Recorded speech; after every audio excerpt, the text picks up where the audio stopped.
Iqbal Zargar sir, आप बताएं ये जो पार्टी मीटिंग थी आज, इसका खास मकसद? आज हमारी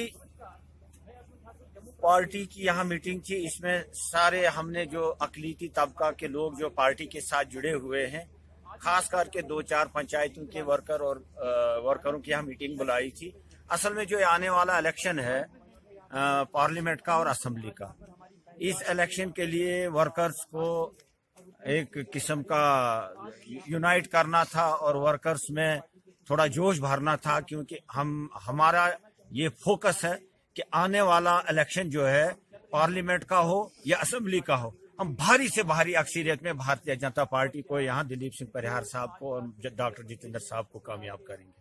तो आज जो ये नामजदगी हुई, इसमें नए चेहरे आपने शामिल किए या पुराने ही आपने नामजद किए?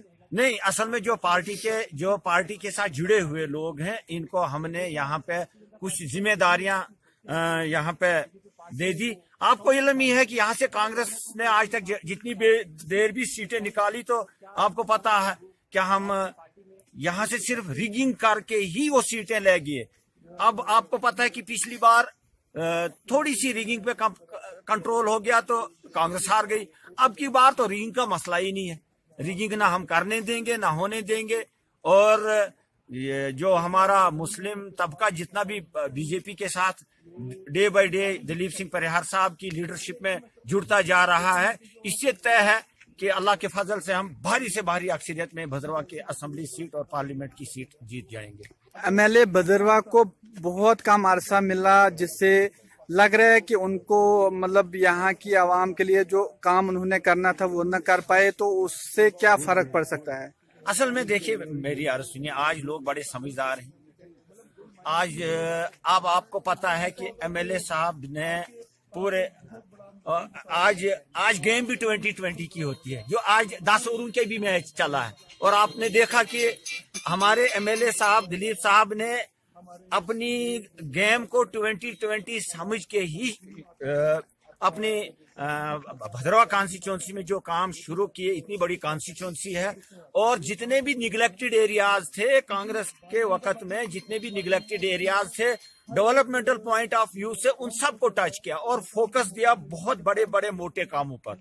यानी जैसे हमारी नेशनल हाईवे है, यहाँ बड़े बड़े स्टार लीडर हैं, सब हैरान हो गए, सब कहते थे कि ये नेशनल हाईवे कभी एक ख्वाब है, वो भी इन्होंने पूरा कर दिया। हमारा यहाँ अफवाह डाली कि 50 बेडों वाला हस्पताल उठा गए। आप जाओ आरटीआई दे के 35 करोड़ 36 करोड़ रुपया अभी तक इस पे खर्च आ गया, जिसमें से कांग्रेस के वक्त में हार्डली 8-10 करोड़ रुपया खर्च हुआ, बाकी सब दिलीप साहब के वक्त में खर्च हुआ। डिग्री कॉलेज की बात लीजिए, 6 साल पहले सैंक्शन किया हुआ था, लेकिन जाओ देखो स्टैटिकल डाटा देखो कि दिलीप साहब ने ही उसकी बिल्डिंग के लिए पैसा भी सैंक्शन करवाया और तामीरात भी शुरू करवाई। जितनी भी रुकी पड़ी सड़कें थी, एक एक स्कीम अगर हम गिनने बैठे तो आपका भी टाइम ज्यादा लगेगा, लेकिन इन्होंने फोकस किया कि सबसे ज्यादा हम रोड कनेक्टिविटी और जो बेसिक इंफ्रास्ट्रक्चर है, जो जिससे जनरल लोगों को फायदा हो जाए, तो उसकी तरफ इन्होंने फोकस किया। और सब लोग जानते हैं कि यार इस बंदे ने अगर 2.5 साल में इतने बड़े बड़े काम किए, अगर इसको 2.5 साल और मिले होते तो यहाँ क्या का क्या होता। लिहाजा जाहिर सी बात है कि, और सबसे बड़ी बात जो इनमें है कि ये हर आदमी, चाहे हिंदू हो, मुस्लिम हो, सिख हो, ईसाई हो, गरीब हो, अमीर हो, सबके साथ मिलने जुलने वाला बंदा है। इसका इखलाक बहुत अच्छा है। तो आने वाले असेंबली चुनाव के लिए आवाम को क्या मैसेज देना चाहते हो कि किस कैंडिडेट को वो चुनेंगे? भाई मेरी यही गुजारिश है कि मैं तमाम भदरवा कॉन्स्टिट्यूंसी के वोटरान से गुजारिश करता हूँ और बिलखुसूस अपने बलेस वालों से गुजारिश करता हूँ कि आने वाले असेंबली इलेक्शन में ज्यादा से ज्यादा अक्सरियत में दिलीप सिंह परिहार साहब को कामयाब करें।